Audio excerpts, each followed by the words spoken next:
말하지 않아도 알아. 말하지 않아도 아는 시대는 지났습니다. 이제 분명히 말을 해야 합니다.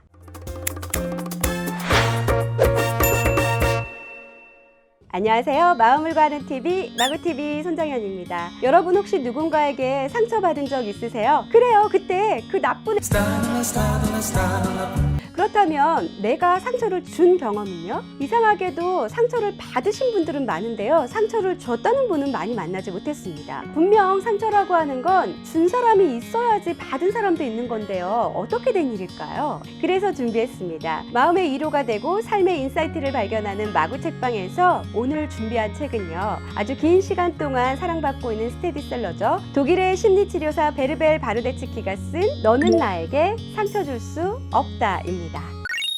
이 책은 2013년도에 출간이 됐고요. 현재까지 많은 사랑을 받고 있습니다. 저자는 말합니다. 상처투성이인 이 세상에서 내가 할 수 있는 유일한 것은 상처를 극복할 수 있는 힘을 기르는 거다. 그러기 위해서 나의 잘못과 너의 잘못을 분리하고요, 무조건 내 탓 혹은 무조건 남 탓을 하지 않는 태도가 중요하다고 이야기합니다. 상처가 왜 생기는지, 그 상처가 관계에서 어떤 작용을 하는지, 또 내 인생에는 어떤 영향을 미치는지에 대해서 다양한 사례를 가지고요, 아주 쉽게 이해할 수 있도록 써진 책입니다. 오늘 마구책방에서 이야기할 주제는요, 세 번째 챕터에 나와 있는 관계에서 상처를 주는 함정들을 참고했습니다. 지금부터 말씀드리는 것만 내가 잘 지키더라도요, 내가 누군가에게 상처 줬을까봐 미안하거나 혹은 누군가로부터 상처받고 속상해하는 일을 조금은 줄일 수 있을 겁니다. 관계에서 상처를 주는 첫 번째 함정입니다. 이런 사람들과 대하다 보면 진짜 미칠 지경에 이르죠.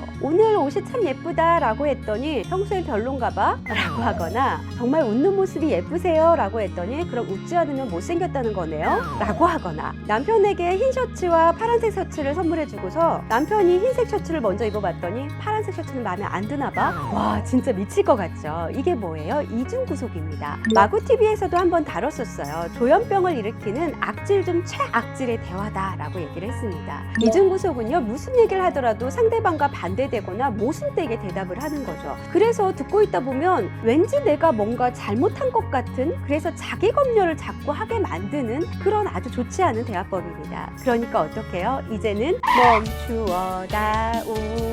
두 번째 함정, 내 기분에 따라서 자꾸자꾸 바뀌는 고무줄 기준입니다. 나는 음식 만들 때 누가 옆에 있거나 부엌이 복잡하면 잘 못하겠더라고. 가서 쉬어도 괜찮아, 내가 혼자 할게 라고 해서 소파에 앉아서 쉬었더니 나 컨디션 진짜 안 좋았는데 도와주지 않으니까 너무 섭섭하다 라고 얘기를 하거나, 저녁 약속을 해서 뭐 먹을래 라고 했더니 나 음식 가리지 않잖아, 아무거나 좋아 라고 해서 좀 분위기 좋은 곳으로 걷더라도 데리고 갔단 말이에요. 그랬더니 나 오늘 회사에서 진짜 안 좋은 일이 있어서 너무너무 피곤했는데 오래 걸으니까 너무 지치고 힘들고 짜증나 라고 얘기하는 거죠. 이렇게 기준이 자기 컨디션에 따라서 자꾸 바뀌는 사람 옆에 있으면 어때요? 정말 피곤합니다. 그 사람 기분이 어떤지를 매 시간 파악해야 되기 때문에 내가 좀 눈치를 보게 되고 신경이 예민해질 수밖에 없겠죠.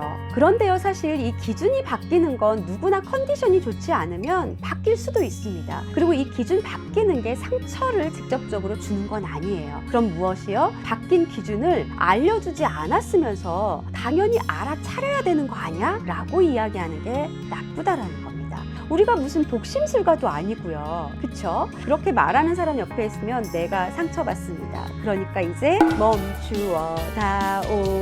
세 번째 함정, 이건 주로 애정관계에서 나타납니다. 짐작하신 그거 맞아요. 이 지긋지긋한 사랑 이야기입니다. 나를 정말 사랑한다면 말하지 않더라도 당연히 원하는 건 다 알아차려야 되는 거 아니에요? 와, 진짜 폭력입니다, 이건. 갖고 싶은 게 있는데 이들은 직접적으로 언급하지 않습니다. 예를 들어서 지갑이 갖고 싶어요. 지갑이 갖고 싶다고 말하지 않으면서 지갑이 좀 낡았어, 바꿀 때가 된 것 같은데 뭐 괜찮아 라고 얘기해요. 그리고 이걸 못 알아차렸다고 해서 사랑이 식었다, 나에게 관심이 없다 라고 얘기하는 건 정말 억지입니다. 그러니까 어떻게 해요?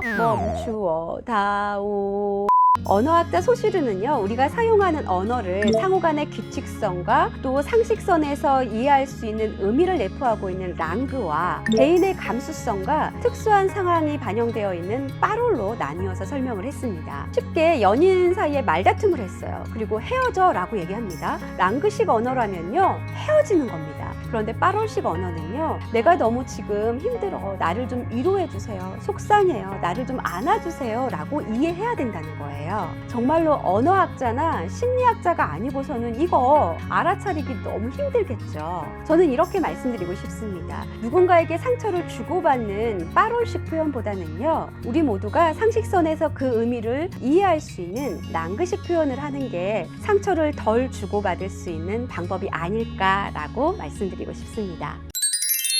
그러니 이제부터 내가 누군가에게 상처를 주지 않고요, 누군가가 상처 주는 함정에 빠지지 않으려면 어떻게 하셔야 돼요? 말을 해야지 네가 진짜 원하는 걸 내가 다 들어줄 수 있어 라고 분명하게 표현하시라는 겁니다. 오늘의 마구책방의 픽도 유익하셨나요? 그럼 다음 마구책방의 픽도 기대해 주시고요. 좋아요, 구독, 알람 설정과 공유도 마구마구 부탁드립니다. 마구마구!